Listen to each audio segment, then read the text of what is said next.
Mga ka-agri mo na itong stocks karon sa nangita og mga pang free range chicken, pang brown eggs, natay mga stocks dirita sa Digo City, Davao del Sur. Muna itong mga running 1 month old. Ano sila? Naapa diri. Muna itong stocks karon human natay gina-anticipate unya ang harveston. Butang nato diri ug naka-ready na ang atong brooder box na to, ka-ready na. Sunod niya mga ka-agri, nasa sulod. Tapos na atay running 2 months old. Dara. Ini sila mga ka-agri. Ubay-ubay po ni. Na siya.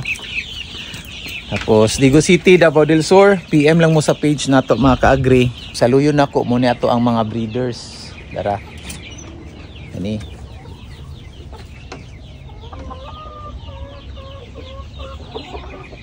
So mga imported ni nga mga breeders nato mga ka-agri, dagko kayo ni sila, gwapo po ilang mga itlog mga ka-agri. Kung pang konsumo lang inyong tuyo, nindot kayo ni siya. Naadyon mo i-konsumo kada adlaw kay kusog kay mga itlog ning mga manukan ni. Pwede ra pud siya buyan sa to ang backyard kay nagakaon sila sa mga sagbot-sagbot. Kusog sila mukaon, mga Madrid di agwa, ngani oh. Ani.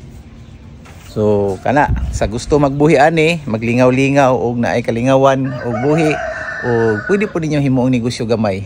PM lang mo sa page na to.